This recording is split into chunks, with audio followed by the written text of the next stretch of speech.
जय जय श्री राधारमण, जय जय नवल किशोर, जय गोपी चित चोर प्रभु, जय जय माखन चोर।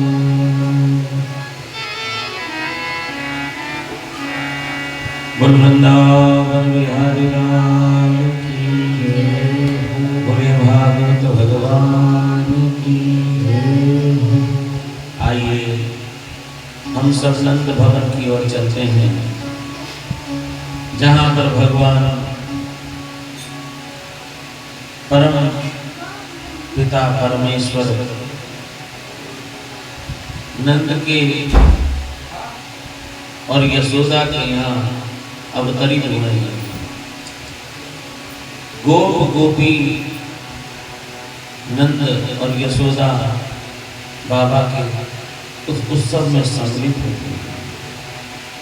आज नंद द्वारे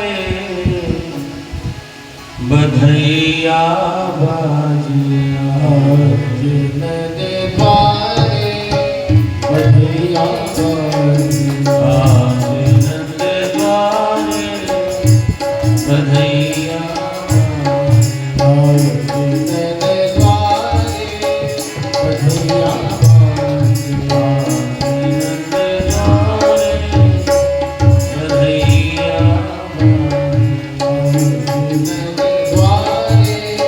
बधैया बाजिया।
प्रगटे कुंवर कन्हैया बधैया, प्रगटे कुंवर कन्हैया बधैया, प्रगटे कुंवर कन्हैया बधैया, बाजला नंदिका बधैया बाजला द्वार बधैया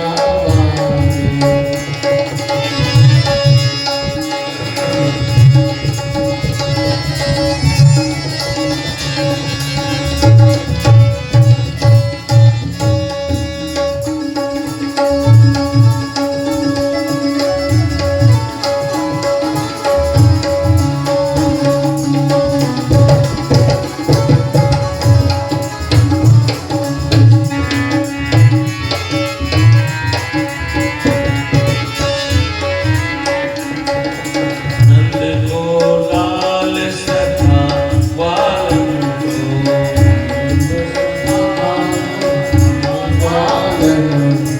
नंद को लाल सखा ग्वालन को, लाल सदा लालन को, बलदाऊ को भैया बधैया, बलदाऊ को भैया बधैया, बलदाऊ को भैया बधैया, बलदाऊ को भैया बधैया, बाजिया नंद गारी, बधैया बाजिया द्वार बधैया बाजिया।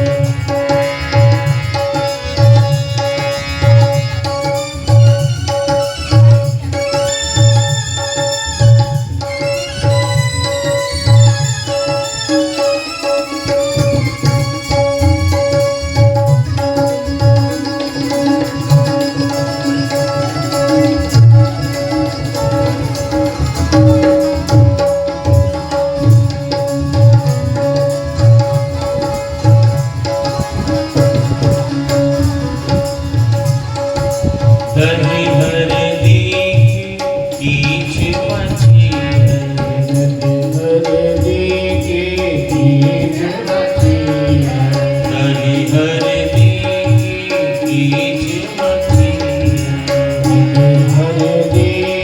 कीच मची है, बाबा के अंगनैया बधैया, बाजिया नंद गारी, बधैया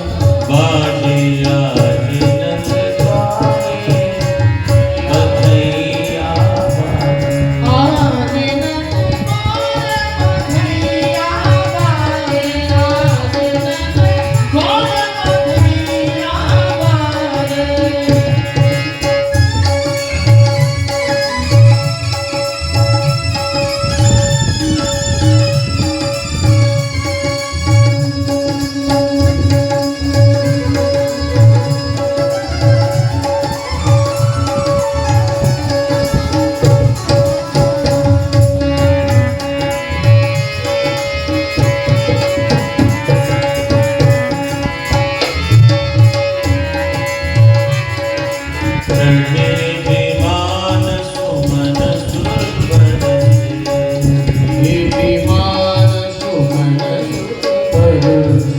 देख है नंद दुहैया बधैया,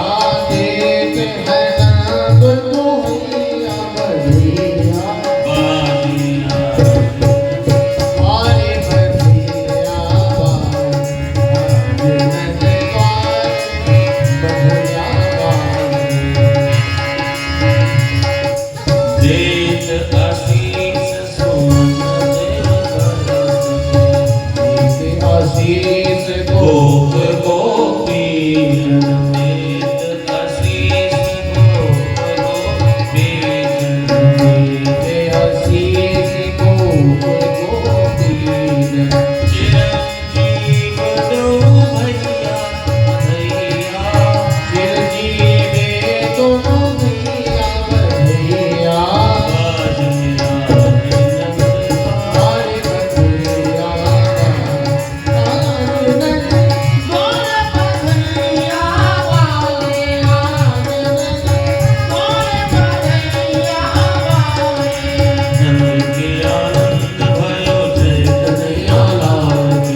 जाता लादो महामना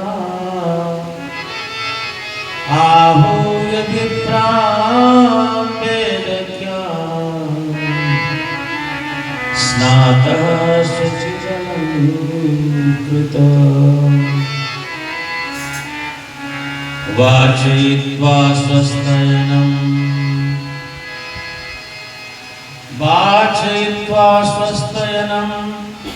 जातकर्मात्मजश्च वै कारयामास विधिवत्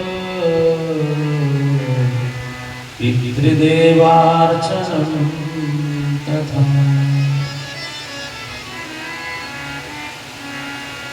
सुखदेव जी महाराज कहते हैं, परीक्षित, नंदस्त्वात्मन उत्पन्न जाता लादो महामना। नंद बाबा के यहाँ कोई बालक का जन्म नहीं हुआ, नंद के यहाँ आनंद हुआ, आह्लाद का जन्म हुआ है। जहाँ आह्लाद का जन्म होता है तो जीव बड़े मन वाला होता है। तो नंद बाबा आज बड़े मन वाला हो गए। पहले ब्राह्मणों को बुलाया है और जात कर्म का किया गया है। बालक जब जन्म होता है, जब तक उसका नाल छेदन नहीं होता है, तब तक उसको सूतक नहीं लगता है। पहले घर में ही बालक जन्म होते थे और दाई उसके नाल छेदन करती थी। फिर नाल छेदन से पूर्व ब्राह्मणों को बुला करके जात कर्म किया जाता है। उस समय में जो दिया गया दान है अक्षय होता है। तो आहू ये विप्राण वेद ज्ञान, वेद पाठी ब्राह्मणों को बुला करके स्वस्ति वाचन नंद बाबा ने कराया। बाबा से पूजन करने के लिए बैठाया। बाबा विधिवत संकल्प किए हैं, धेनुनानिपुते प्रादार। संकल्प किया है कि 1 लाख गाय का दान उन्होंने किया है। विप्रेभ्यो शमलं कृतं, ऐसे ही नहीं, उसको अलंकार, उसको अलंकृत करके सोने की सींग, चांदी के दूध, सुंदर साड़ी पहना करके और गाय का दान दिया। और तिल के 7 पर्वत बना करके उसमें सुंदर वस्त्र को ओढ़ा करके उसको दान किया है।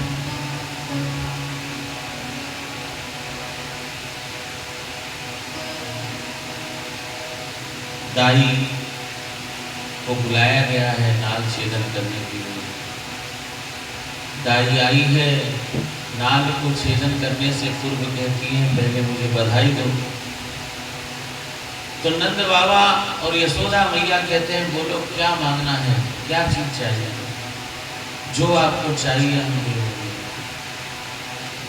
दाई कहती है, हमें कुछ नहीं चाहिए, हमें तो बस यही चाहिए कि आपका लाला चिरंजीव हो। दाई को यशोदा मैया ने अपनी तरफ से खूब वस्त्र अलंकार आदि दिए हैं। नाल को छेदन करके पृथ्वी में उसको गाड़ा है।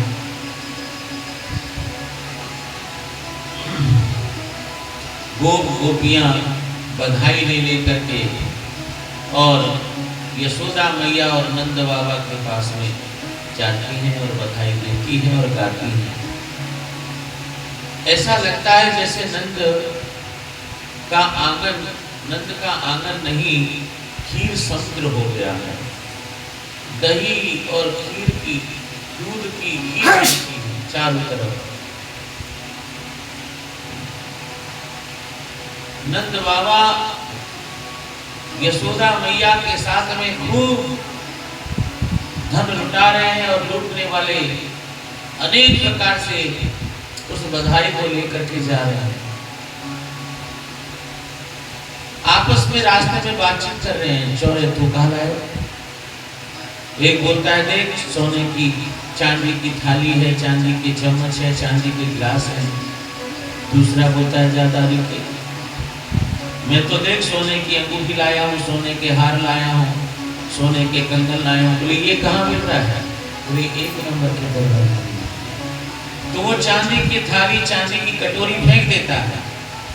फिर सोने की, जब सोने को लेकर के आता है तो देखता है हीरे की अंगूठी, हीरे का सामान, तो उस सोने को फेंकता है।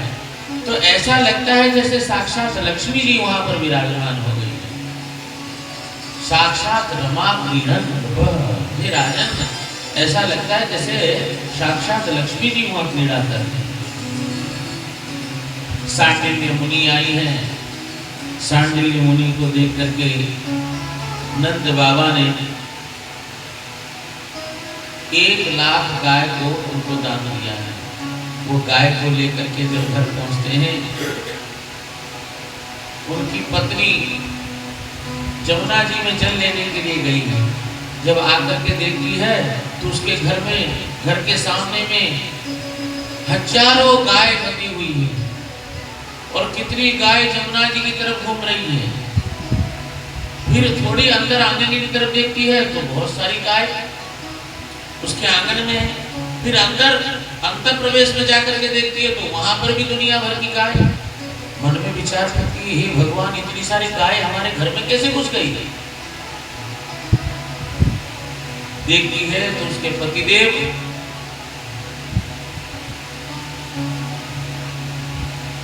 भोजन का जो रसोई का जो कक्ष है उसमें गाय को बांध रहे हैं।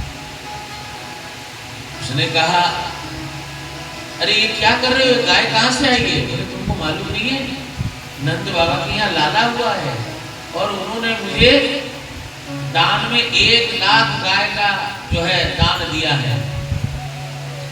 उसने माथा पकड़ लिया, हे भगवान, अरे देने वाला तो कुछ भी दे देगा, कम से कम लेने वाले को तो सोचना चाहिए। इतनी गाय को तुम रखोगे कहाँ? बोले अब तुम रसोई बनाना बंद करो।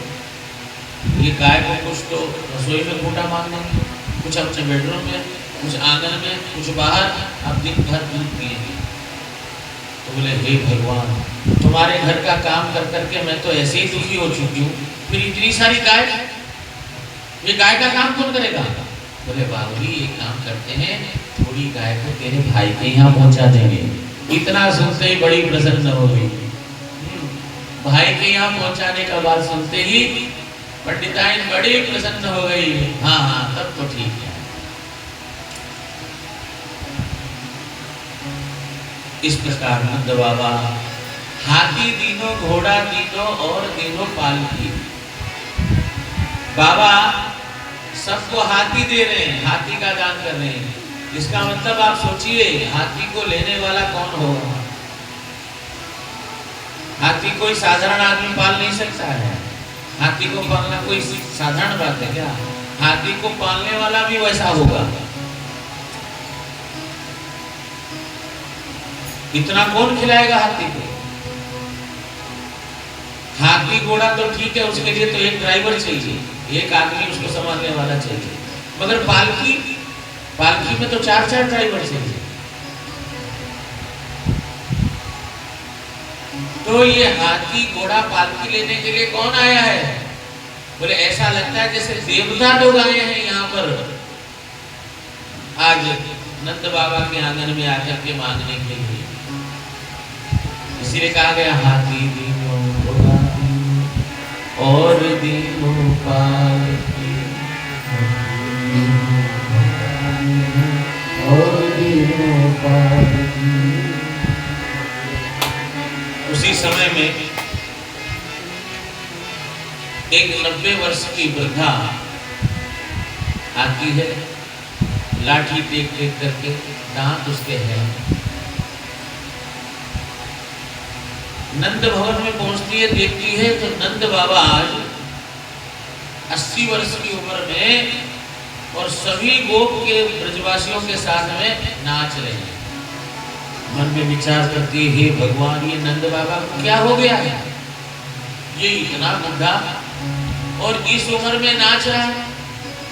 हे भगवान, कैसा समय आ गया।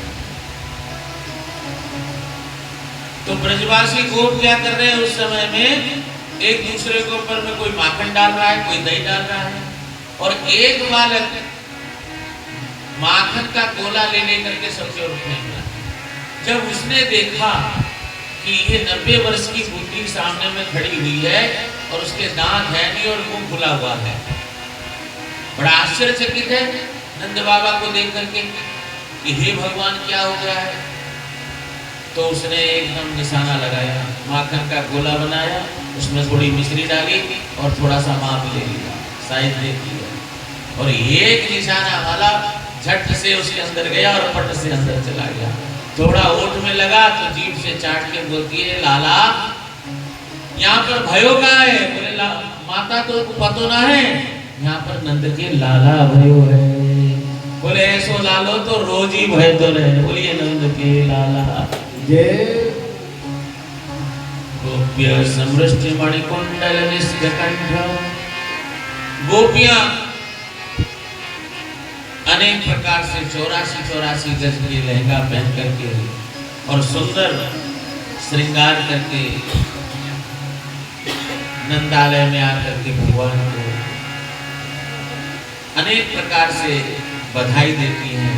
यशोदा मैया बधाई हो, बधाई हो। उधर नंद बाबा को बधाई देते, नंद बाबा बधाई हो। आप लोग तो बोलना, क्योंकि आप लोग वहां थोड़ी हैं, तो फिर बोलते हैं नंद बाबा बधाई हो, यशोदा मैया बधाई हो। यशोदा मैया जो भी बधाई देता था, यशोदा मैया कहती है बधाई हो बधाई हो, आप सबके आशीर्वाद से तो हमारे यहाँ लाला हो गया। यशोदा मैया सबको यश लेने वाली, जो भी आता उनको दर्शन कराती थी। कई आती थी थाली लेकर के और उसके ऊपर में चादर लगा करके, कपड़े लगा करके मैया से कहती, मैया मैया तेरे लाला को मोड़ो तो दिखा। बोले ना दिखाओ। अपने आंचल से ढक लेती थी ठाकुर जी को, कहती देखो तुम सबन की वजह से कहीं मेरे लाला को नजर न लग जाए। बोले मैया ये थाली में तू देख तो सही क्या सामान है। बोले दिखा तो सही, आरती की थाली होगी। बोले नहीं आरती नहीं है, कपड़े को उठा के देखती है, किसी में जो है नजर उतारने की सामान है, काजल है, किसी में नून है, किसी में राई है, किसी में हल्दी है। तो मैया तुरंत अपने आंचल से ठाकुर जी को निकाल देती है और गोपियां सभी हाथ में नून राई लेकर के मैया से कहती, मैया तेरे लाला की सारी अलाय मलाय दूर हो। ऐसे कहते के चारों तरफ जो है नून राई को देती है और मैया और आशीर्वाद देती हैं लाला को। अरे जुग जुग जियो रे ललना तेरो ललना, जुग जुग जियो रे यशोदा मैया तेरो ललना। तेरो ललना मैया तेरो ललना, तेरो ललना मैया तेरो ललना। जुग जुग जियो रे यशोदा तेरो ललना। जुग जुग जियो रे यशोदा मैया तेरो ललना। जय हो।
मेरी यशोदा मैया तेरो ललना।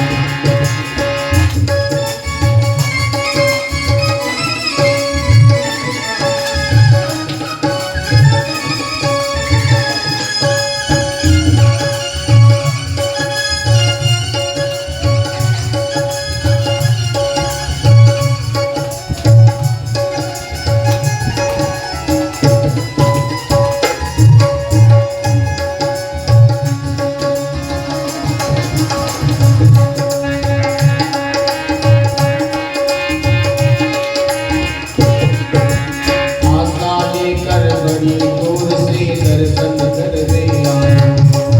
आशा लेकर बड़ी दूर से दर्शन करने आयो। मेरो इष्ट जगत गोस्वामी तेरे गोद लायो। मेरो इष्ट जगत गोस्वामी तेरे गोद लायो। जाते प्रभु ना तेरो ललना, जाते कर बिना नहीं गलना तेरो ललना। जुग जुग जीवे रे यशोदा मैया तेरो ललना। तेरो ललना रे मैया तेरो ललना। तेरो ललना रे मैया तेरो ललना। जुग जुग जीवे रे यशोदा मैया तेरो ललना।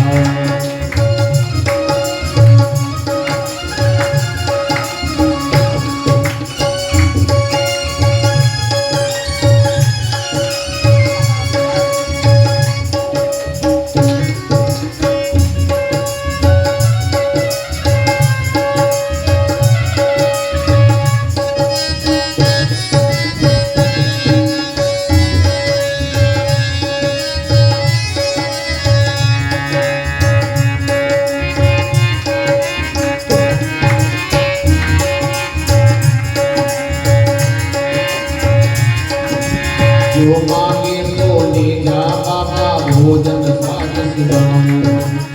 जो मांगे तो ले जा बाबा भोजन साथ सिधाऊं।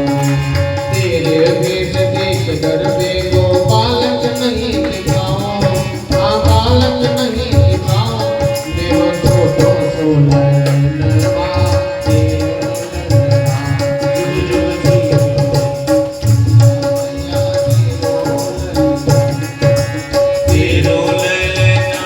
मैया तेरो ललना।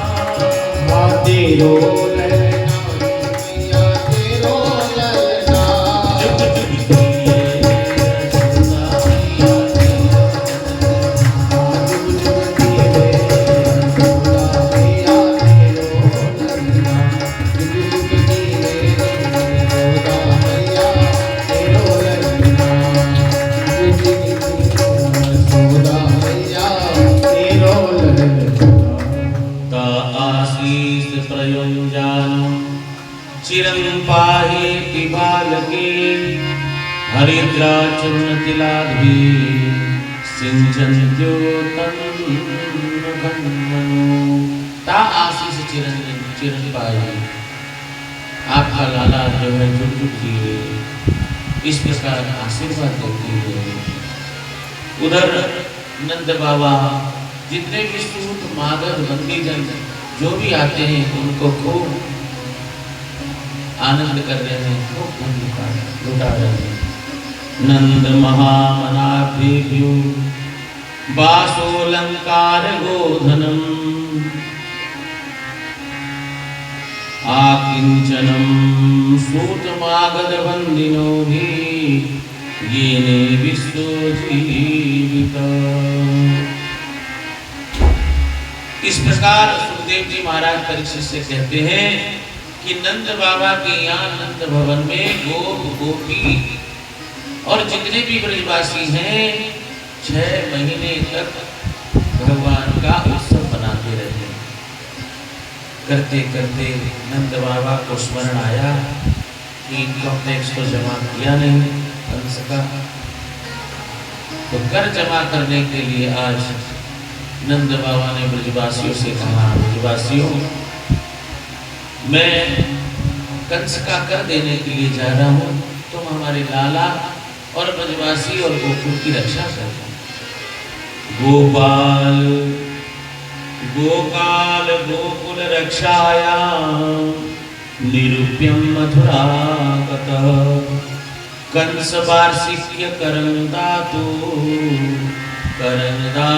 कुरुतुः। कर देने के लिए, टैक्स देने के लिए गए हैं। कंस को आज बड़ी मात्रा में भेंट दिया है भगवान ने। तो नंद बाबा ने बढ़िया की थाल दी है। कंस बड़ा प्रसन्न होता है।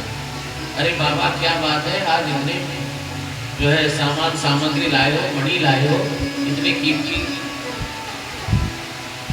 कंस से बाबा कहते हैं हमारे यहाँ दो लाला का जन्म हुआ। अच्छा, इतनी कीमती मणि उसी के उपहार है क्या? अब हम आशीर्वाद देते हैं तेरे लाला के जितने भी दुश्मन है सब नष्ट हो जाए।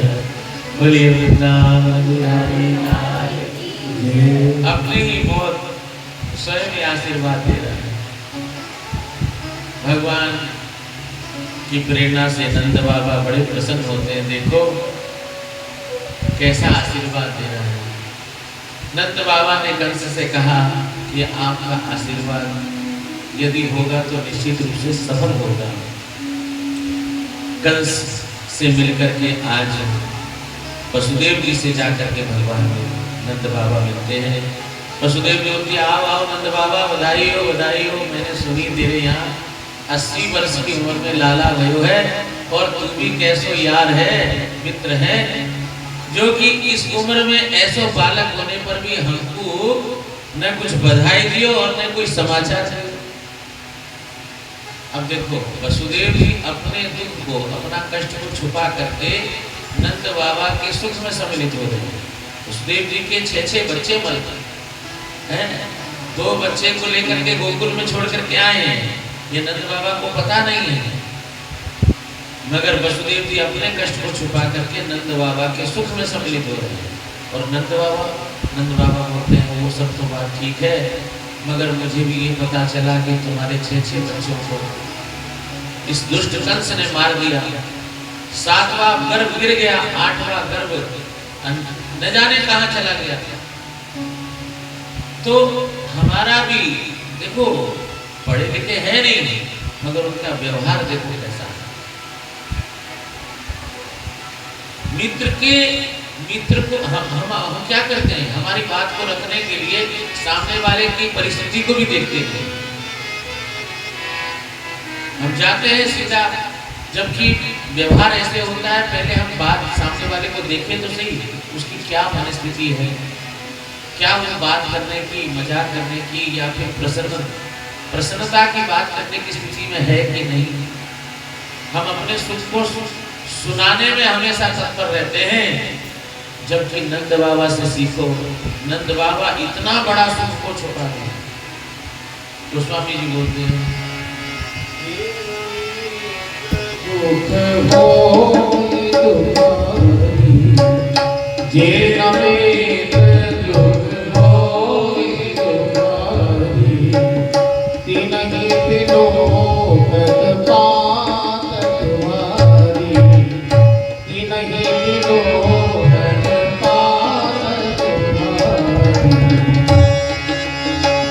निज दुख गिरी रज कर जाना, निज दुख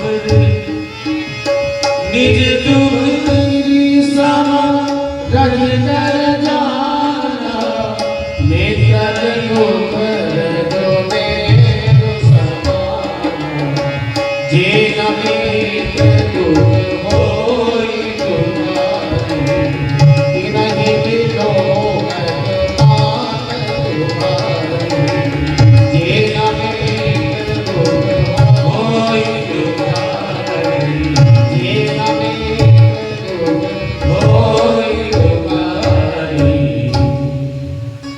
गोस्वामी जी बोलते हैं निज दुख गिरी सम रज कर जाना। अपने सुख को छुपा करके और मित्र के दुख में हमको सम्मिलित होना चाहिए, यही काम किया है। और जो न मित्र के सुख और दुख में सम्मिलित नहीं होता है उसको तो महापाप लगता है। वसुदेव जी बोलते हैं और सब तो ठीक है, मगर हमको तो लगता है तेरे यहाँ कोई उपद्रव होने वाला है और तू यहाँ घूम रहा है। नंद बाबा मन में विचार करे, हे भगवान, ये वसुदेव जी नंबर 1 को ज्योतिष है, अब तो नारायण नारायण नाम का लेकर के चिंतन करके कहने लगे कि हे नारायण प्रभु मेरे बालक की रक्षा करेंगे। और जब तक नंद बाबा पहुंचे नहीं तब तक पूतना मौसी पहुंच गई।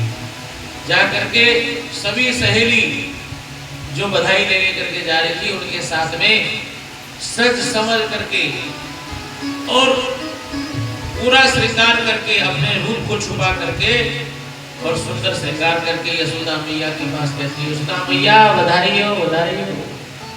हमने जब से सुना है तेरे यहाँ 80 वर्ष की उम्र में लाला भयो, हमसे रहो ना रहो, और हम जो है अपने सारे काम को छोड़ करके तेरे यहाँ बधाई देने के लिए आ गई और तू हमसे कैसे देख रही है।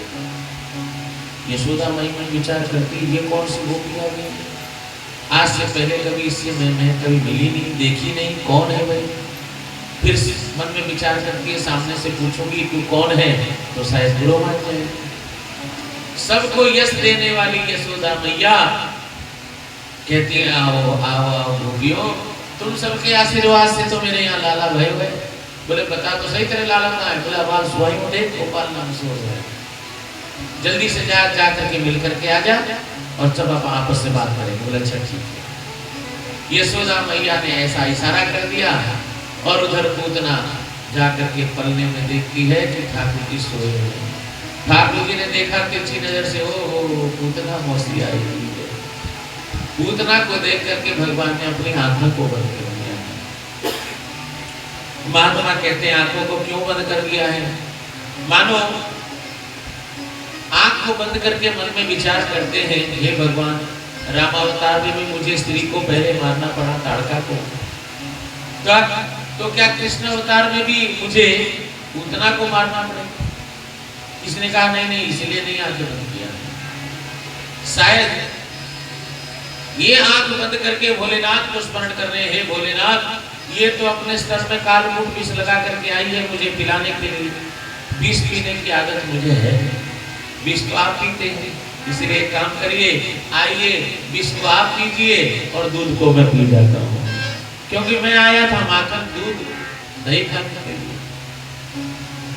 किसी ने कहा नहीं नहीं, शायद आंख बंद करके ये विचार कर रहे हैं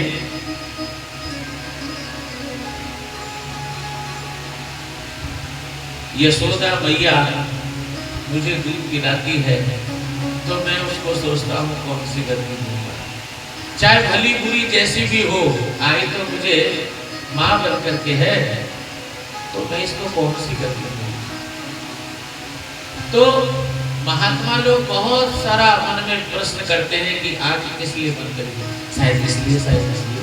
चलो भगवान ने आंख तो बंद कर ली, और किस लिए करी भगवान ही जाने। उधर पूतना मौसी गई है, भगवान को अपने अंक में लिया है, अपने स्तन को जैसे ही उनके मुख में डाला है और मुख में डालते ही भगवान जो है उसके प्राण को खींचने लगे। जैसे ही प्राण खींचने लगा तो उसके निज स्वरूप को आ गई है, कहती है छोड़ दे सावन चमन चमन चला जाए, छोड़ पूतना पूतना। भगवान बोलते मौसी जी पहले तो मैं किसी को पकड़ता नहीं हूँ, और एक बार पकड़ लेता हूँ तो छोड़ता नहीं हूँ। बोली वृंदावन बिहारी लाल की जय।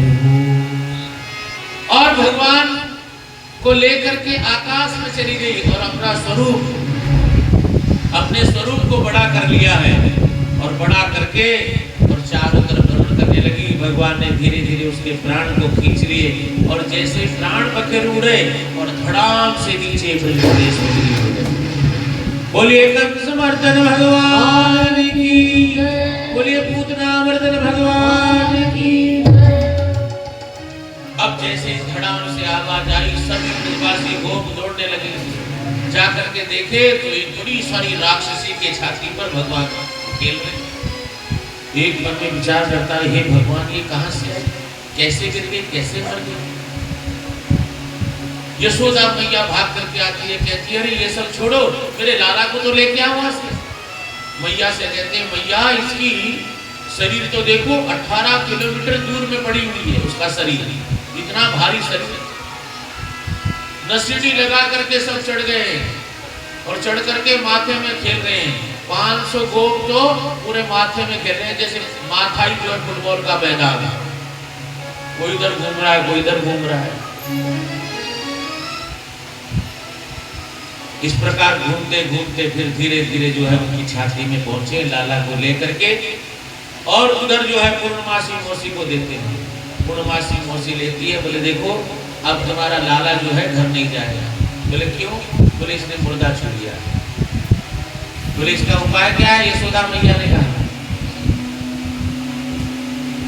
यशोदा मैया ने पूर्णमासी मौसी से बोलती है इसका उपाय कुछ करो। बोले इसको गौशाला में ले चलो, पहले इसको गोबर से स्नान कराएंगे और फिर गोमूत्र से स्नान करेंगे, तब जाकर के ये पवित्र होगा, क्योंकि इसमें मुर्दा को छू लिया। उधर स्नान होने लगा, नंद बाबा आ गए। नंद बाबा मन में विचार करने लगे ये भीड़ क्यों लग रखी है। ब्रजवासी गोपों ने कहा बाबा बाबा तू तो चलोगे हो मथुरा, और यहाँ पर आ गई एक उतना बड़ी भारी राक्षसी, न जाने तेरे लाला को कैसे लेके गई और कैसे मर गई यहाँ पर धड़ाम से, और तेरो लालो तो ठीक ठाक था। अब तो नंद बाबा मन में विचार करने लगे वसुदेव जी नंबर 1 की ज्योति से ठीक ही बोल रहे थे। भगवान की प्रेरणा से वसुदेव नंद बाबा कहते हैं कि ये राक्षसी निश्चित रूप से नारायण की कृपा से ही मारी गई है। ब्रजवासी गोपों ने कहा बाबा और सब तो ठीक है, मगर ये तो पूरा गोकुल का रास्ता जाम कर दिया, इसको करे क्या? बोले लिया अपने घर से कुल्हाड़ी लेकर के और इसको हाथ पैर को काटो और लकड़ी पटको और इसके ऊपर माग लगा लो। सारे ब्रजवासी कुल्हाड़ी लेकर के आए और लकड़ी लेकर के काट करके और उसके ऊपर में लगा दिए। नंद बाबा से कहते बाबा बाबा एक काम करो, दाह संस्कार तुम ही करो। बोले क्यों? लाला ने तुम्हारे इसको दूध पियो और संबंध तो हमको तुम्हारे से ही लग रहा है, क्योंकि तुम्हारो लालो इसको दूध पियो। अब निश्चित रूप से तुमसे कोई संबंध बनो या को, ये लिए तुम ही संस्कार करो। वृंदावन बिहारी नंद बाबा ने पूतना का संस्कार किया है, और जैसे ही संस्कार किया है, जैसे ही अग्नि से प्रज्वलित हुई है तो एक सुंदर सी खुशबू आने लगी। सभी ब्रजवासी चकित हुए, नंद बाबा से कहने लगे ये खुशबू कैसे आ रही है? परीक्षित सुखदेव जी से कहते हैं महाराज ये राक्षसी जिसका नाम भी अच्छा नहीं है, पूतना। आजकल कोई रखेगा पूतना? पूतना का मतलब क्या है? पूत का मतलब होता है पवित्र, ना का मतलब नहीं, जिसमें पवित्रता है नहीं। चलो नाम अच्छा नहीं है, काम अच्छा होगा, काम अच्छा करती होगी, जन सेवा करती होगी। लोक वालाग्नि छोटे छोटे बच्चे को लेती है, उसके गर्दन को मरोड़ करके मार देती है।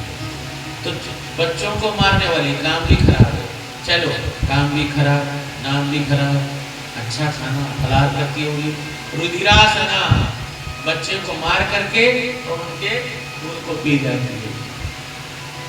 चलो नाम खराब, काम खराब, भोजन भी खराब, कुल अच्छा होगा, अच्छे कुल में पैदा हो जाओगे। बोले नहीं राक्षसी, चलो ये भी खराब, भगवान से मिलने के लिए आई होगी, भगवान का भजन करने के लिए आई, जिघांसया भगवान को मारने के हेतु से आई है। मगर भगवान कितने कृपालु है, दयालु है। ऐसी पूतना जो मारने के उद्देश्य से भगवान को आई है, उसको भी भगवान हाथोचित गति दी। जो अपनी माँ को गति दिए हैं वही गति पूतना को दी है। बोलिए पूतना मर्दन भगवान की जय हो। भगवान का ऐसा यदि स्वभाव नहीं होता तो उनकी शरण में कौन जाता? यदि भगवान जीव के अवगुण देखने लग जाए तो उसकी शरण में कौन जाए? उसको कौन संदर्शित करे? इसीलिए हमारे बिंदु जी ने बहुत सुंदर एक सजाया है। कृपा की न होती जो आदत तुम्हारी, कृपा की न होती जो आदत तुम्हारी, कृपा की न होती जो आदत कृपा की न होती जो आदत तुम्हारी, तो सुनी ही रहती अदालत तुम्हारी, सुनी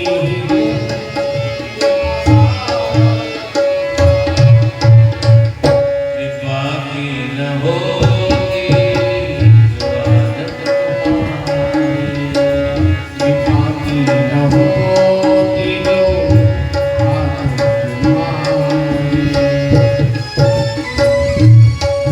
भगवान का कृपा में स्वभाव नहीं होता तो कौन जाता है उसकी अदालत में? कौन जाकर के उसको अर्जी लगा करता? जब जीव संसार से हार जाता है तब जाकर के उसको एक ही आशा मिलता है, कहीं वो कुछ कर दे। और उसका यदि कृपा में स्वभाव नहीं होता तो कोई उसको पूछता नहीं। जो दीनों के दिल में जगह तुम न पाते,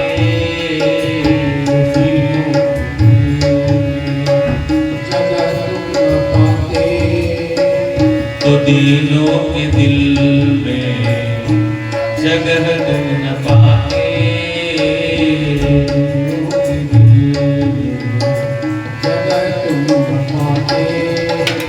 तो किस दिल में होती हिफाजत तुम्हारी,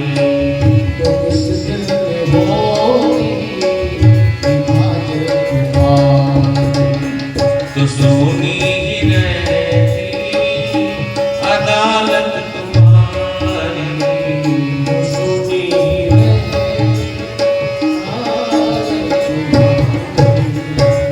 कृपा की न होती जो आदत तुम्हारी,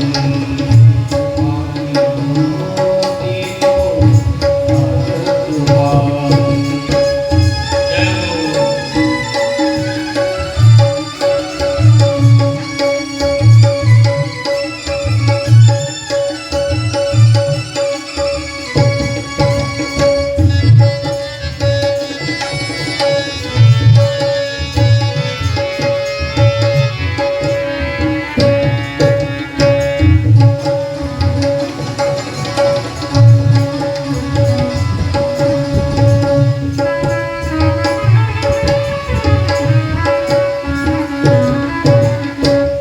गरीबों की दुनिया है आबाद तुमसे, गरीबों की दुनिया है आबाद तुमसे, गरीबों की दुनिया है आबाद तुमसे, गरीबों की दुनिया है आबाद तुमसे, गरीबों से है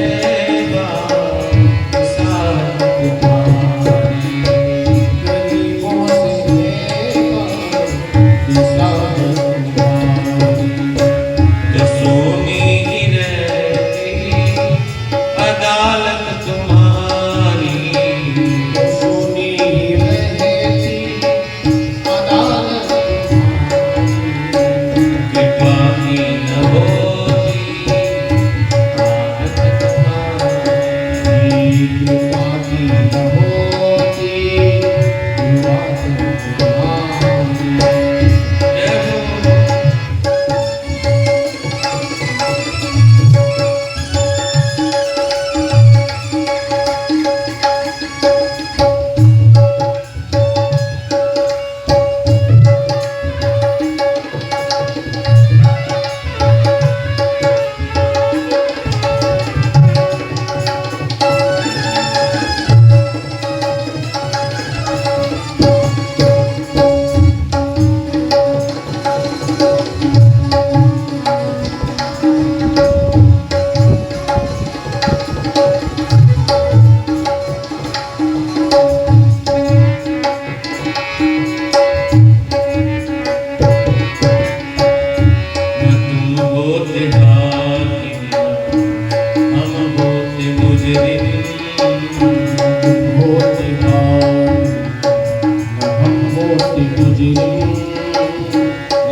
सुखदेव जी महाराज परीक्षित से कहते हैं ये पूतना मोक्ष की कथा को जो श्रवण करता है, भगवान की कृपा से उसके मन में भगवान के चरणों में रति प्रेम जाता है। बोलिए पूतना मर्दन भगवान की।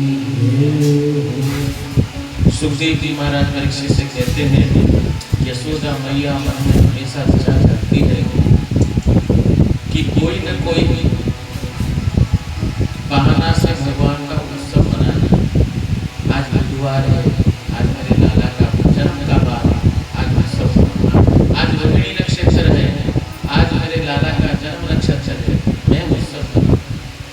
तो एक बार क्या हुआ, मैया यशोदा अपने लाला को दूध पिला करके और थप्पी लगा करके सुलाते जब सुलाने के बाद में जब अपना काम करने लगेगी, काम करते करते देखा कि लाला जो है करवट पड़ गया। बच्चा सोते सोते करवट, जैसे ही करवट बदला तो मैया उछली, अरे ये लाला करवट बदला। अब नाई को लगाई दुआई, मैया से कहते हैं, मैया काय बात की दुआई? बोले करवट बदल वही की दुआई।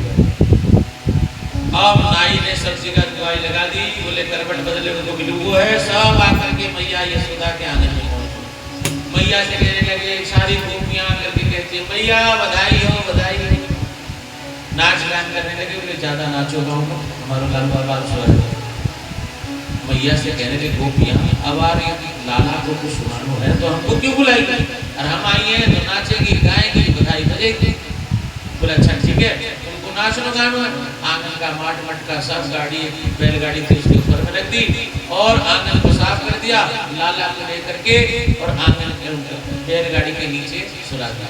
बोले आंगन साफ, खूब नाचो गाओ। सारी गोपियां नाच गान करने लगी। उधर कन्हैया गाड़ी के नीचे सोए थे, उनकी नींद। उन्होंने मन में विचार किया, हे भगवान हमारी बधाई और हम गाड़ी के नीचे और ये आंगन में नाच रही। बाला नाम रोदनम बलम, बच्चा क्या कर सकता है, रो सकता है तो रोने लग गया। ठाकुर जी रो रहे हैं तो कोई सुनता नहीं है। नैवाश्वनोत्वैरितम सुतस्य वा रुदन स्मरन्ति करयामुदितम। किसी ने भगवान के रुदन को सुना नहीं, भगवान ने क्या किया, भगवान को आया गुस्सा। भगवान ने घुमाई लात मारी बैलगाड़ी के, और बैलगाड़ी ऊपर और नीचे आके धड़ाम, जैसे धड़ाम से गिरी, सारी गोपियां जो नाच रही थी, कूद रही थी, सब भागी गाड़ी के अंदर। बोली वृंदावन बिहारी लाल की। सारी गोपियां भागी, उधर यशोदा मैया भागी। देखा तो लाला, अरे मेरा लाला को कुछ ना हो। मन में विचार करने लगी, मेरा लालो तो ठीक ठाक से दिख रहा, मगर ये आंधी आई ना, तूफान आया, ये हमारे लाला को क्या हो गया, ये गाड़ी कैसे उड़ गई। तो उस समय में दो बालक आए, बालकों ने कहा कि मैया मैया हम बता, तेरो लालो रो रो तो, और रोते होते हमने सोचा कि तेरे लाला को ले जा करके हम तेरी गोद में दे आओ, मगर वही समय में क्या हुआ कि तेरे लाला ने घुमाई लात, और ऐसो लात मारी की गाड़ी को उड़ा। भगवान ने कहा, सुखदेव जी महाराज परीक्षित से कहते हैं, यशोदा मैया कहती है जहाँ दादी के बच्चा जन्म की देर हुई ने लात मार करके गाड़ी उड़ा। भगवान सुखदेव जी परीक्षित से कहते हैं, गोप ब्रजवासी बालकों ने कहा कि मैया तेरे सिर की सौगंध खा के कहते हैं ऐसा ही हुआ है। मैया की कहा गए, कोई ब्रजवासी गोप उनकी बातों को नहीं माना, और इस प्रकार भगवान ने तृणावन को भंजन किया है। बोलिए सटासुर भगवान की, सकट भंजन भगवान की जय। भगवान अपनी लीला को धीरे धीरे बढ़ा रहे हैं, धीरे धीरे भगवान बढ़ रहे हैं, चल रहे हैं। और मैया ने अब उनके सुंदर सुंदर अब घुटवन चलने लगे। तो भगवान क्या करते हैं, और घुटवन चलते चलते धीरे धीरे जो है आंगन तक पहुंचते हैं, फिर वापस आ जाते हैं। और मैया क्या करती है कि आंगन से बाहर न जा सके, इसीलिए आंगन में एक कुछ लकड़ी, पहले हम बचपन में क्या बाहर घर से कमरे से बाहर ले जाते थे, तो हमारी घर में माता जी पट्टा लगा देती थी। आप लोग तो पता नहीं होगा, मगर जो 20, 25, 30 साल 40 साल पहले वाले जो लोग हैं उनको पता है कि कमरे के जो दरवाजा था उस पर एक पट्टा ऊंचा कर देते थे, जैसे कि बच्चा बाहर नहीं जा सकता, वहीं से खड़ा होकर के देखता है बाहर। तो दशरथ जी के यहाँ तो राम जी वहां से जाते थे और आ जाते थे, मगर यहाँ पर क्या होता है, ठाकुर जी जाते हैं और कोशिश करते हैं पार करने की। एक दिन क्या हुआ कि वो भगवान क्या किए, और उस पाटे के ऊपर में जो लकड़ी लगी रहती है, उस पाटे के ऊपर चढ़ गए, पेट के बल उसके ऊपर में चढ़ गए। अब वो इधर उनका पैर पहुंच रहा है ना, उधर हाथ पहुंच रहा है, वो लटके हुए हैं। ये दृश्य को नंद बाबा नारद जी देख लीजिए। नारद जी देख करके कहते हैं, अब मैं कोई गीता पढ़ूंगा न कोई शास्त्र पढ़ूंगा। क्या दृश्य है, नंद के आंगन में अखंड ब्रह्मांड का मालिक जो है चौखट में लटका हुआ है, न इधर जा पा रहा है न उधर जा पा रहा है।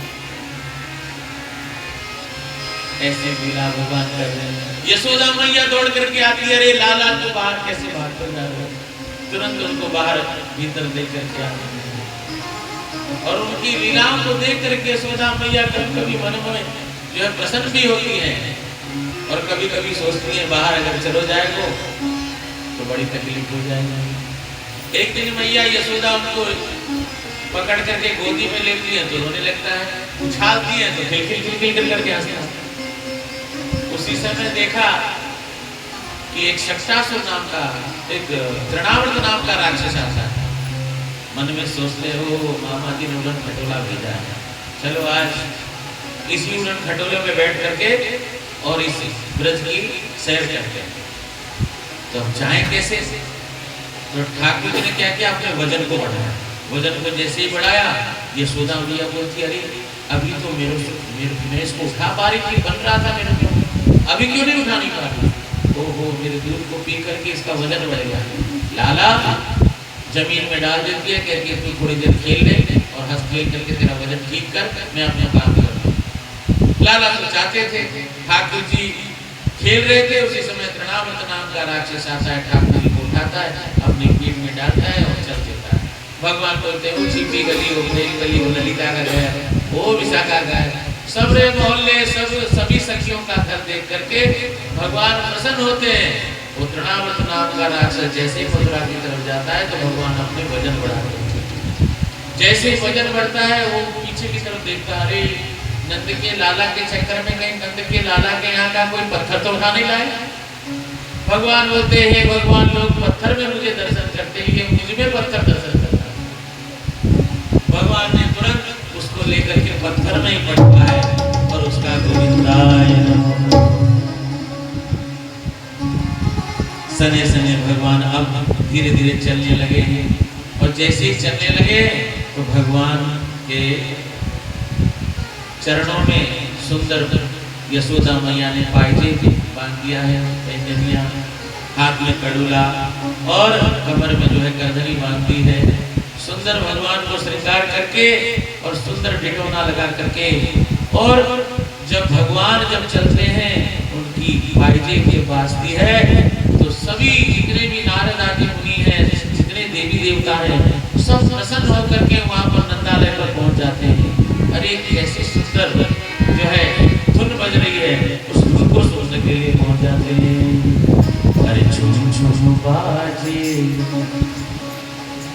झूम झूम बाजे पायलिया,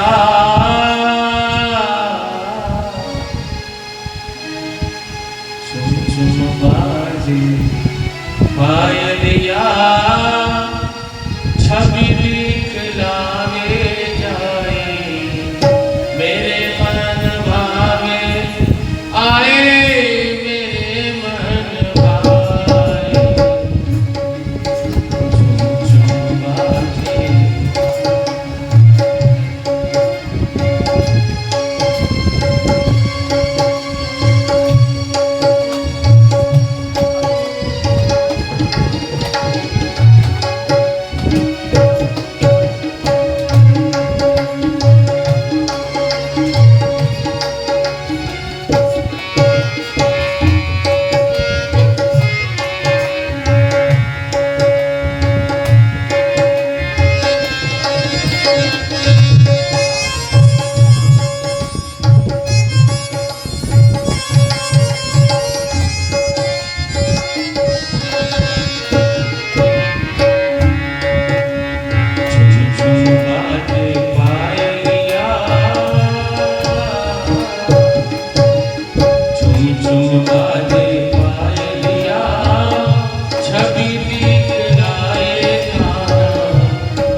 वसुदेव जी मन में विचार करते हैं, आज हमारा लाला 1 वर्ष का हो गया है, इसका नामकरण किया गया है कि नहीं।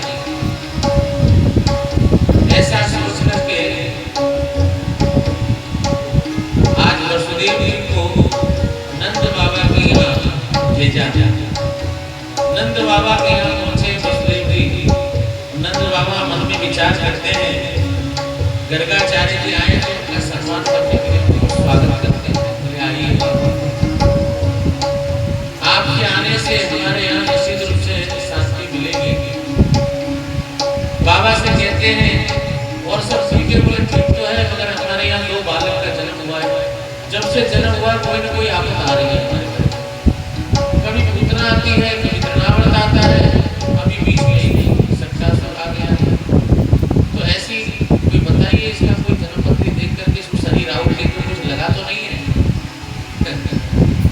गर्गाचार्य जी बोलते हैं सारा शनि राहु केतु तो इसके चरण में रहता है। बोले नाम तो बताओ कम से कम, क्या इसका नाम है, क्या रहस्य है? बोले हम नाम रखना तो भूल गए, आज तक नाम, अरे नाम नहीं रखे, 1 वर्ष का हो गया है। तो बोले आप गुरु जी आए हैं तो आप ही नामकरण कर दीजिए। तो देखो हम लोग जो है यदुकुल के गर्ग आचार्य हैं, और हम यदि नामकरण करेंगे तो कंस को पता चल जाएगा, और कंस को यदि पता चल गया तो तुम्हें भी मार देगा और हमें भी मार देगा। बोलिए वृंदावन बिहारी लाल की। ब्रजवासी गोपों ने नामकरण किया है, यशोदा मैया आई है और रोहिणी मैया आई है नामकरण करवाने के लिए अपने लालाओं को लेकर के, और गर्गाचार्य ने उनका नामकरण किया है। अयं हि रोहिणी पुत्रो और रमयन सुगतो गुणी। यशोदा मैया से कहते हैं मैया तेरी गोद में जो लाला है वो रोहिणी का लाला है, इसका नाम इसके शरीर के हिसाब से इसका नाम बलराम पड़ेगा, और इसको संकर्षण भी कहेंगे लोग, और इसको बलदाऊ भी कहेंगे। यशोदा मैया ने कहा कि अब हमारे लाला का नाम बताओ जल्दी से। मैया तेरे लाला का नाम क्या बताऊं? तेरे लाला का नाम तो बहुली संति नामान, तेरे लाला को तो बहुत सारा नाम है, और इसको वसुदेव का लाला होने की वजह से पूर्व जन्म में इसको वासुदेव भी बोले, वैसे इसका नाम कृष्ण होगा। इसका नाम कृष्ण का मतलब क्या है? कर से थी कृष्ण, जो सबको अपनी तरफ आकर्षित करे उसको कृष्ण बोला। इतना सुनते ही यशोदा मैया बड़ी प्रसन्न होती है, और रोहिणी मैया से कहती है अपन दोनों तो अपने लाला को कन्हुआ और बलुआ कहें। बोलिए कृष्ण कन्हैया लाल की। अब भगवान जो है धीरे धीरे 3 वर्ष की उम्र में पहुंच गए। अब यशोदा मैया के आंगन से अब धीरे धीरे आगे बढ़ने लगे।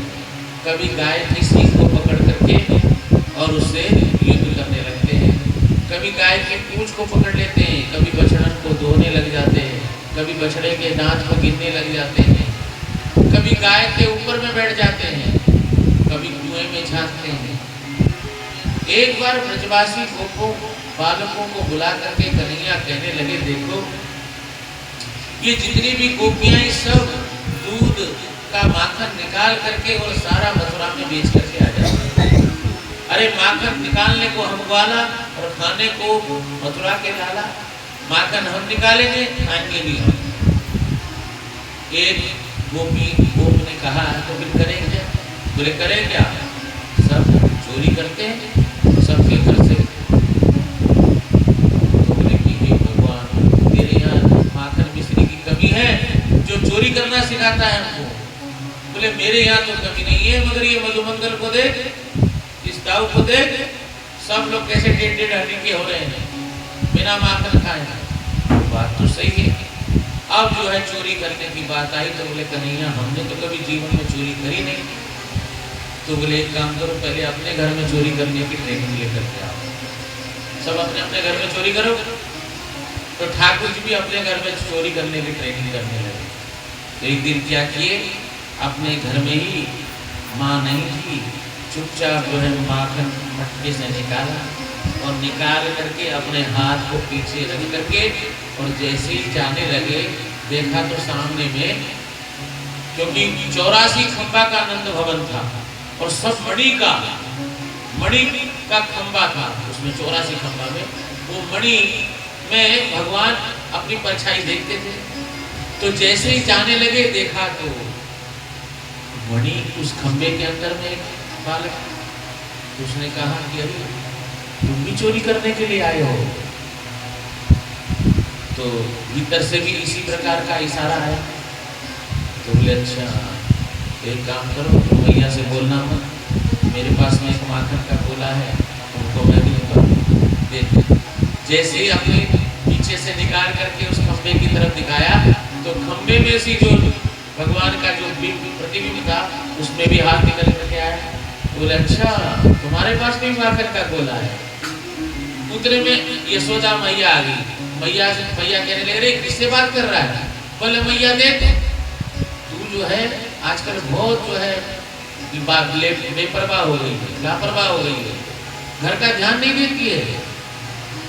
तेरे को पता नहीं है तू इधर उधर घूमती रहती है। एक बच्चा घुस गया है इधर देखे खंबे के अंदर में और तू ऐसे ही घूमती रहती है। बोले कहाँ देख तुझे? बोले ये देख। जैसे ही मैया आई देखा तो अरे देख मैंने अपनी मैया को बुलाया तो इसने भी अपनी मैया को बुला दिया। यशोदा मैया बोलती अरे लाला ये तेरो प्रतिरूप है।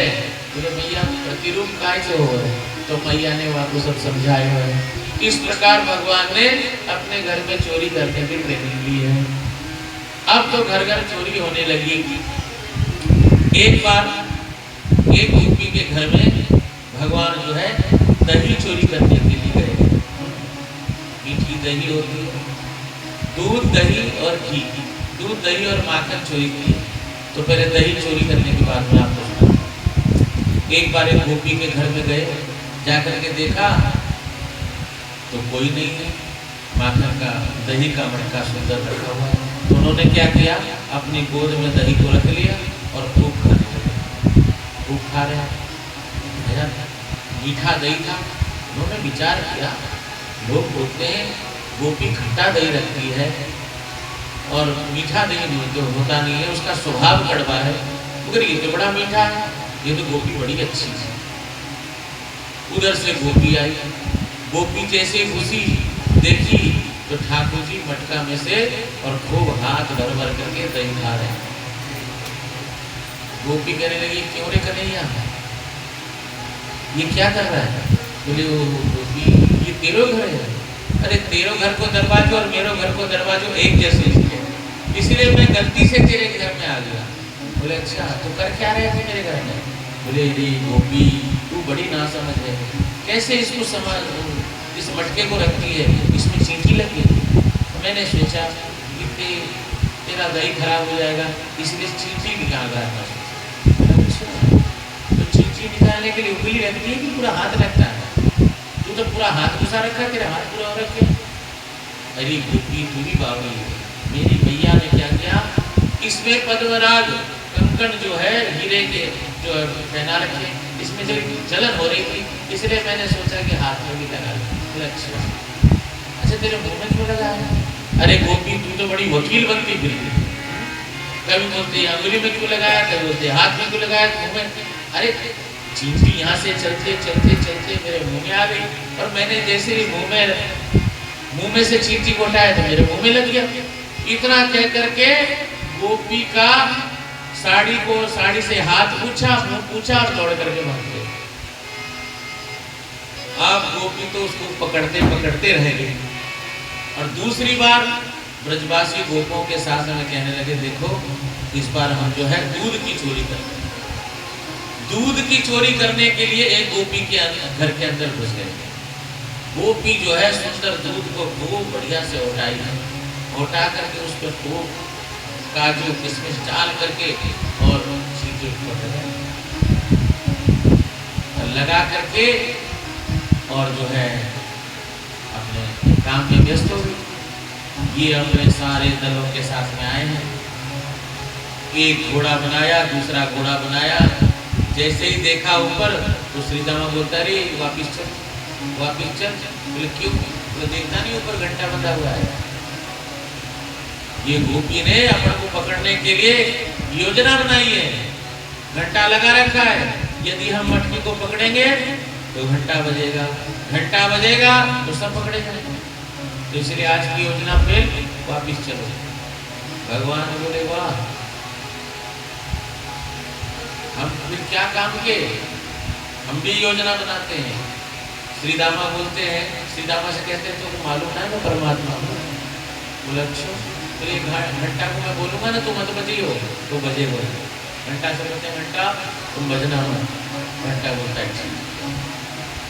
अब वो घंटा बजना बंद हो गया। भगवान ठाकुर जी क्या किए, मटके में से दूध निकाल निकाल करके सबको पिलाने लगे। सब पी रहे, ऊपर से डाल रहे। भगवान ने सोचा कि बड़े आनंद नहीं आ रहा, तो उसमें से एक छेद कर दिया, नीचे से एक छेद कर दिया, और छेद से ही ठाकुर जी को लगा लगा कर पी रहे। और ठाकुर जी जब पी रहे, पीते पीते कभी कभी ठाकुर जी का अभिषेक भी हो रहा है, कभी माथे में भी गिर रहा है। तो घंटा ने सोचा, अरे ठाकुर जी सालग्राम जी का या बाल गोपाल का अभिषेक होता है तो मुझे बजना पड़ता है, अब मैं किसकी सुनूं? यहाँ अभिषेक हो रहा है ठाकुर जी का, तो मैं बजे बिना रह नहीं सकता हूँ। घंटा का स्वभाव है, अब घंटा टन टन टन टन टन बजे से बजने लगा। और जैसे ही घंटा बजा और वैसे ही क्या हुआ, गोपी दौड़ करके आई। जैसे गोपी दौड़ करके आई, ब्रजवासी गोपों ने कहा, अरे कन्हैया अब क्या करें? बोले सब मेरे पीछे खड़े हो गए। सारे पीछे खड़े हो गए, ठाकुर जी आगे में हैं। और जैसे गोपी ने ठाकुर जी को पकड़ा, ठाकुर जी क्या कहते, अपने मुंह में दूध जो है मुंह में रखे हुए थे, और दूध गिरा उसके मुंह में मारा, और उसकी आंख में सारा दूध गिरा। ठाकुर जी का हाथ छूना, ठाकुर जी भाग। और सारे जो जितने भी ब्रजवासी गोप थे, सबने ट्रेनिंग ले ली थी, सबके मुंह में दूध, और सभी मार मार के मुंह, और सब भाग गए। बोल वृंदावन बिहारी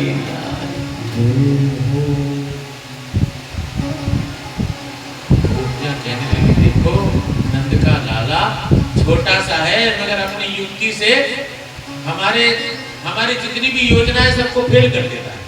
एक गोपी बोलती है, भैया मैं अपनी योजना ऐसी पक्की बनाती हूँ, इस बार तो हमको पकड़ ही नहीं सकेगा। देखो इसलिए कहा गया है, ठाकुर जी को भोग लगाने जाओ तो कभी कभी भोग को बिना लगाए ले आया, कभी लेके जाओ खूब बढ़िया माखन मिश्री बना करके लेके जाओ मंदिर में, और ठाकुर जी बोलो यदि तुमको पानो है तो आ जाओ हमारे घर में। यदि ऐसा एक कुंभन दास जी थे, ठाकुर जी एक बार क्या हुआ, ये गोपी जाती और ये सत्संग में सुनी तो ले ली मटका लेकर के जाती थी माखन का, और ठाकुर जी को सामने दिखाती थी, देखो यदि तुमको पानो है तो आ जाएंगे हमारे घर। रात को कुंभन दास जी से कहते हैं, कुंभन दास चले उस गोपी के यहाँ अपन माखन खाने, कलयुग की घटना है एकदम सबके बताए। कुंभन दास जी कहते हैं, अरे बाबा हमको तो पतो नहीं रहा है कौन सी गोपी। बोले मोको पतो, मोको आपको घर को पतो है, वह फलानी गली में फलाने जो कमरा है, जो घर है उसके पास में, उसके बगल में रहते हैं। कुंभन दास जी ने क्या किया, अपने गद्दे में बैठा लिया और ठाकुर जी लेकर पहुंच गए। अब क्या हुआ कि ठाकुर जी पाने लगे, वहां पर गोपी ने मटका जो है छीका के ऊपर लगा रखा था। अब ठाकुर जी कुंभन दास जी गद्दे में बैठा रखे, वो छीके से ठाकुर जी पा रहे। वो पाते पाते क्या हुआ कि आवाज ऐसी आई, अंधेरा था, आवाज ऐसी आई तो शोर हुआ कि चोर चोर चोर चोर। तो सारे ब्रजवासी जितने गोप थे सब दौड़ करके आए, ठाकुर जी गायब हो गए। कुंभन दास जी को खूब मार पड़ी। अंत तो गत्वा पता चला, गोपी आई बोलती, अरे ये गोसाई जी है, गोसाई जी पुजारी जी है, इनको मत मारो। कुंभन दास जी ने कहा, रात में यहाँ क्या कर रहे थे? बोले चोर के चक्कर में पड़ गए थे। तो एक गोपी कहती है, हम एक योजना बनाती है, इस योजना से किसी भी प्रकार ठाकुर जी को हम पकड़ लें। बोले अच्छा ठीक है।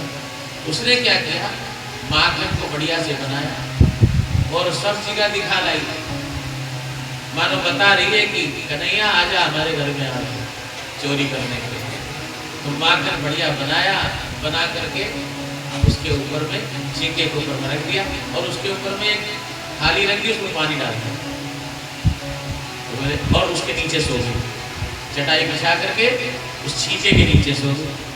बोले अब ये मटकी हिलाएगा, यदि मटकी हिलाया पानी गिरा तो मैं जाग जाऊंगा और इसको पकड़ लूंगा।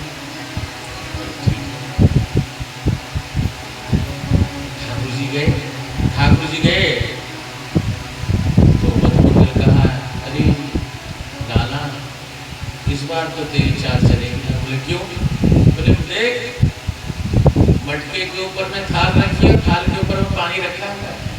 पानी यदि गिरेगा ये जागेगी, तेरे को पकड़ेगी। मधुमंगल से कहने लगा तू जल्दी से जा, कमल की नाल लेके गया। कमल का जो फूल होता है ना उसकी नाल, जमुना जी से मैं दौड़ कर गया मधुमंगल और कमल की नाल लेकर के आया। भगवान ने कमल की नाल थाली में लगाई और अपने मुंह में लगा करके सारे पानी को खींच लिया और खींच करके और जैसे ही मटका को उतार कर अपने गोद में रखा, सभी ब्रजवासी गोप लोग खाने लगे। खाने में क्या होता है, कई लोग खाते हैं ऐसे उसकी आवाज होता है, कई लोग चाय पीते ऐसा पीते हैं कि पड़ोसी सुने, सबड़ सबड़ करके पीते, कई खाते हैं चप चप चप करके। तो ये जो ब्रजवासी गोप थे इसमें से कुछ भूख लगी थी, खा रहे थे दोनों हाथों से। अब जब खा रहे थे तो इतनी आवाज आने लगी तो जो गोपी सोई थी उसकी नींद टूटी, और जैसे नींद टूटी गोपी तुरंत ठाकुर जी को पकड़ लिया। सारे ब्रजवासी तो भाग गए, ठाकुर जी पकड़ गए। ठाकुर जी कहते हैं अरे मैं तेरे पैर पकड़ो तो मुझे छोड़ दो, आज तो छोड़ दो, आज नहीं छोड़ेगा। मैं तेरे, तू एक काम कर, तू मेरे को सारा घर का काम करवा दे, मैं पोछा मार देता हूँ, बर्तन मार देता हूँ, कपड़े धो देता हूँ, बोले नहीं छोड़ेगा, मुझे काम नहीं कराना है, मुझे आज तेरी मैया के पास में लेके जाना है। बोले अच्छा तो लेके जाएगी, बोले तो चल चल। ठाकुर जी का हाथ पकड़ लिया और पकड़ करके जैसे ही चलने लगी, गांव देहात में क्या होता है घूंघट काट करके चलती, और ठाकुर जी के हाथ को पकड़ करके वो घूंघट काट के चल रही। चलते चलते संयोग बस क्या हुआ कि उसका लड़का इस योजना में शामिल नहीं था और वो कहीं गया हुआ तो वो सामने से आ रहा है और ये घूंघट काढ़ी हुई थी, इसको ठाकुर जी को लेकर के जा रही थी। ठाकुर जी ने सोचा कि मौका बढ़िया है, तो ठाकुर जी को उसने पूछा मेरे तू कहाँ जा रहा है? बोले ये गोपी के यहाँ भोजन बुलाई है, बहुत जरूरी, इशारे में बोल रहे हैं, इसने मुझे निमंत्रण दिया है खाने के लिए, बुलाई है और खूब मालपुआ रसगुल्ला जलेबी, इशारे में बता रहे हैं कि खूब ऐसा माल बना है और खूब खिलाएगी, मेरा तो यहाँ तक भरा हुआ, मेरी इच्छा नहीं है, तू आ जा, तू चला जा। ये बोला मैं भी बहुत देर से भूखा हूँ, मुझे भी। बोला अच्छा ठीक है, एक काम कर। गोपी से कहने लगे कब तक मेरा हाथ पकड़ेगी, मेरा हाथ में दर्द हो रहा, ये वाला हाथ पकड़ लो। ऐसा कह करके जैसे ये हाथ छोड़ा, अपने उसके लड़के का हाथ को पकड़ाया और गोपी अपने ही लाला को लेकर के नंद भवन में पहुंच गई। यशोदा मैया से कन्हैया कहने लगे मैया मैया भूख लग रही है, नींद आ रही है मुझे, फिर कुछ सोने दे। बोले आज खेलने लेके जाएगा? बोले मुझे आज मेरी तबीयत ठीक है। और इधर ये गोपी पहुंच गई, ओ यशोदा, ओ कन्हैया जल्दी से जा। उधर से आवाज देने लगी, ओ यशोदा, ओ कन्हैया की मैया। यशोदा मैया दौड़ करके आई, कहने लगी कौन आवाज देने वाली गोपी आ गई? बोलती आज देख तेरे लाला को रंगे हाथ पकड़ के गलाए। तो हमेशा बोलती थी ना पकड़ के लाओ जब देखोगे, पकड़ के लाओ जब देखोगे, आज देख तेरे लाला को पकड़ के लाई। मैया बोलती अरे ये मेरा लाला नहीं है। बोले कौन का लाला है? तू मुझको दिखा के घूंघट है। मैया की बात सुनकर के ठाकुर जी अपने आंख मिल करके बाहर आते हैं। मैया कहा भाई हो? बोले देख क्या बोल रही है। ठाकुर जी को बोलने लगे देखो अपने बच्चे को तो संभालती नहीं है और दूसरे के बच्चे का नाम लगाती है। जैसे ही गोपी ने सुना ठाकुर जी का इस प्रकार की वाणी, देखा घूंघट उठा करके तो अपना वाला एक थप्पड़ मारा। अरे तू कहां से बीच में आ गया? मैं तो ठाकुर जी का स्पर्श करके आनंद ले रही। इस प्रकार भगवान अनेक प्रकार की लीला करके गोपियों के भी मनोरथ पूर्ण कर रहे थे। अरे बिगड़ गए बारे से मनमोहन, बिगड़ गए बारे से मनमोहन, बिगड़ गए बारे से मनमोहन, बिगड़ गए बारे से। यशोदा जी के दुलारे थे, यशोदा जी के दुलारे से मनमोहन, बिगड़ गए बारे से, मनमोहन, बिगड़ गए बारे से, मनमोहन, बिगड़ गए बारे से, मनमोहन, बिगड़ गए बारे से, मनमोहन,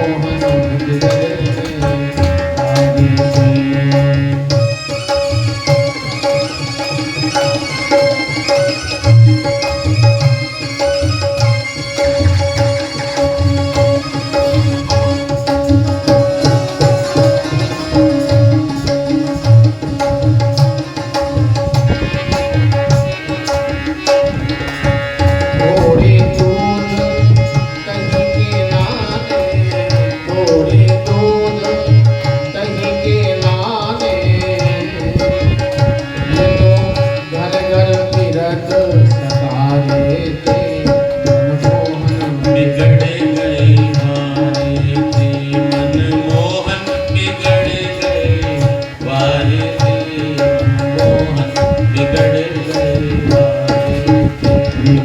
मनमोहन बिगड़ गए बारे से, मनमोहन बिगड़ गए बारे से।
भगवान ने सोचा कि गोपियों के माखन तो खूब खाए मगर ब्रज की अभी मिट्टी नहीं करती। तो एक बार दाऊ जी के साथ में खेल रहे थे और खेलते खेलते ही चुपचाप एक मिट्टी का लीला को लेकर के मुंह में डाल दिया। जैसे ही डाला ब्रजवासियों ने कहा, अरे कन्हैया तेरे मुंह में क्या है? दाऊ जी ने कहा, इसने मिट्टी खा लिया। जैसे ही मिट्टी को दाऊ जी ने देखा कि मिट्टी खाया है, कन्हैया से कहने लगे, कन्हैया तूने माटी खाई, चल चल चल चल यशोदा मैया के साथ। मैया से दाऊ जी कहते हैं, मैया तेरे लाला ने माटी खाई, यशोदा मैया तेरा लाला ने मिट्टी खा ली। मैया बोलती, अरे माखन खाते तो ठीक है, अब मिट्टी खाने लगे, आगे जाकर पुड़िया खाने लगे, फिर न जाते। लाला को ज्यादा खुला भी छोड़ना ठीक नहीं है, थोड़ा डांटना भी चाहिए। आज कन्हैया को कहने लगे, मैया तूने माटी खाई? मैया बोलते, मैं नहीं माखन खाई, मैं नहीं माटी। मैया से कहता है, मैया मैंने माटी नहीं खाई है, और यदि तुम्हें लगता है मैंने मिट्टी खाई है तो मेरे मुंह को देखो। अपने मुंह को खोल के दिखाया है। आज मैया को ठाकुर जी के मुंह में पूरा ब्रह्मांड का दर्शन हुआ है। ब्रह्मांड के दर्शन को देख करके यशोदा मैया बड़ी चकित हो गई, हे भगवान ये मैं क्या देख रही हूँ? मेरे लाला के मुंह में पूरा ब्रह्मांड दिख रहा है। मन में विचार करती है, मेरी आंख कुछ खराब हो चुकी है क्या? कन्हैया बोलते, बोल मैया क्या दिखा? बोले मुझे तो और कुछ दिख रहा है। बोले मैया तेरी आंख में कोई गड़बड़ हो। इस प्रकार भगवान ने ब्रह्मांड दर्शन किया। एकदा गृहदासीसु निर्ममन्तं स्वयं दधी। एक बार यशोदा मैया निर्मंथन कर रही थी और ठाकुर जी को भूख लगी तो ठाकुर जी पहुंच गए। ठाकुर जी कहने लगे मैया मुझे भूख लगी है, जल्दी से माखन दे। मैया बोलती लाला अभी तो ये जो माखन है अभी चला नहीं है, पूरा नहीं हुआ है, अरे चला है, थोड़ी देर रुक जा, मैं माखन को मिलो लेती हूँ, फिर वाके बाद में तो पाओगे। कन्हैया कहने लगे अभी मुझे भूख लगी है, जल्दी से तुम मुझको दूध पिला दे। मैया कहने लगी ये कोई बात है, जल्दी से अंत में भर लिया और दूध पिलाने लगी। दूध पिलाते पिलाते मैया से कहने मैया अच्छा क्या दूध प्यारो है कि पूत प्यारो है? कोई बात है, मुझको तो दूध प्यारो है, पूत प्यारो है। उसी समय में क्या हुआ कि जो दूध था उसको चूल्हे में चढ़ाई हुई और चूल्हे में चढ़ाया और दूध जो है उबल रहा। वो उबलते हुए दूध की देख करके एक सेविका ने आकर के यशोदा मैया से कहने मैया दूध उबलने वाला है, जल्दी से। मैया ने ठाकुर जी को नीचे पटका और चली गई दूध लेने के लिए। अब ठाकुर जी तो बड़े विरोधी थे, अभी तो बोले कि दूध प्यारो है, अब जैसे ही दूध को देखी तो दूध करके छींची। ठाकुर जी तो लाल लाल आंख कर दिए और जितने भी आंगन के माठ मटके थे सब ठाम और जैसे ही वहां से फूटा और माखन सब बिखर गया और सारे मंदिरों को बुलाया आज हमारे यहाँ भंडारा है, चलो पाओ को। सब मक्खन को पाने लगे। उधर से यशोदा मैया आई, देखी तो हे भगवान मेरे सास और दादिया सास के जमाने के कारे कारे चिकने चिकने मटके सब ठिकाने लगा दिए। अरे कन्हैया मैं तुझे आज छोड़ने वाली नहीं। मैया ने उठाई सांटी, ठाकुर जी आगे आगे पीछे पीछे कन्हैया। नारद जी सुखदेव जी महाराज परीक्षित कहते देखो भागता हुआ ब्रह्म। अरे जिसके भय से भय भी भयभीत होकर के भाग जाता है, आज जो है यशोदा मैया के आंगन में भय के मारे यशोदा के ठाकुर जी आगे आगे भाग रहे हैं। भागते भागते जब यशोदा मैया थक जाती है तो अपनी लकड़ी को लेकर के चुपचाप बैठ जाती है। ठाकुर जी आगे सामने बैठ जाते। मैया बोलती है देख कन्हैया जल्दी से पकड़ में आ जा, नहीं तो फिर तेरी खबर नहीं है। मैया से कहते हैं मैया अगर पकड़ में आ जाऊंगी, पकड़ में यदि आ जाऊंगा तो तू मेरे को मारेगी। बोले नहीं बेटा नहीं बात। बोले ये लकड़ी किस लिए पकड़ रखी है? बोले बेटा बुढ़ापा में सबको लकड़ी पकड़नी पड़ती और तुझे यदि लकड़ी से डर है जब जाम लकड़ी मैया बोली। मैया से कहने लगे अच्छा तुमको मारेगी तो क्या करेगी? बेटा तेरी पूजा कर। पूजा करवाने के लिए ठाकुर जी जैसे ही आए कब से यशोदा मैया ने पकड़ा और घर में लेकर बांधने लगी। तो गोपियां कहने लगी मैया क्या कर रही है? ये इतना सुकुमार कोमल लाला और तू यहाँ को बांध रही है। गोपियां से कहने लगी तुम्हारी बात आज मैं सुनने वाली नहीं, या ने बहुत बड़ा उधम किया है, क्या लिए या को ऊपर से मैं बांधा। गोपियां ने दाऊ जी को बुलाया, दाऊ जी चलो जल्दी से। दाऊ जी आकर के कमर में हाथ रख करके कहने लगे भैया तू या को खोल दे।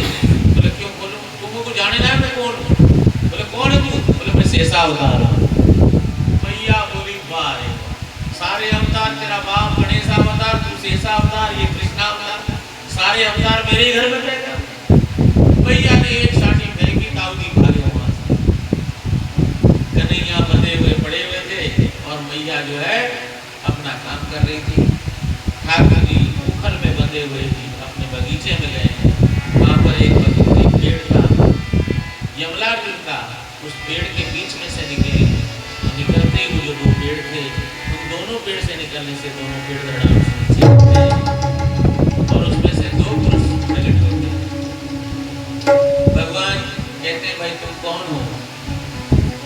बोले हम गंधर्व हैं, हमें अपराध लग गया, किसी संत का अपराध कर दिए थे, तो अब तुम मुक्त हो। भगवान से प्रार्थना करने लगे वाणी गुणान कथने श्रवणों कथाय। हे प्रभु हमारी वाणी हमेशा आपका गुणानुवाद करती है, कान हमेशा श्रवण करते हैं, हाथ हमेशा अच्छे काम करते हैं और मेरा मन जो है आपके चरणों में लगा। जब इतना बड़ा वृक्ष गिरा ठाकुर जी के ऊपर में और ठाकुर जी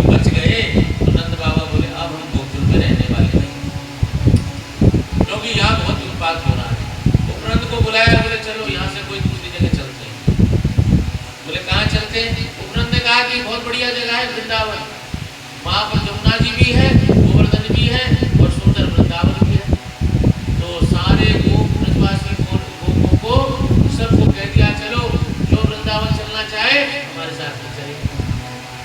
सारे ब्रजवासी गोप जो है अपने संगड़ों में बैलगाड़ी में सारा माल बांध करके और वृंदावन के लिए चल पड़े। ठाकुर जी पहले ही अपनी माया को भेज करके सबके यहाँ एक एक कमरा आरक्षित कर दिए, सबका नाम भी लिख दिए, फलानी गोपी का, फलाना गोप का, फलाना का घर। उधर ठाकुर जी पहुंच गए और ठाकुर जी ने देखा वनम वृंदावनम नाम, वनम वृंदावनम नाम वरक्षम नवकाननम गोप गोपी गवां सेव्यम पुण्यादि तृणवंदनम। वृंदावनम गोवर्धनम यमुना पुलिनानि च भिक्षासीन्यामृतो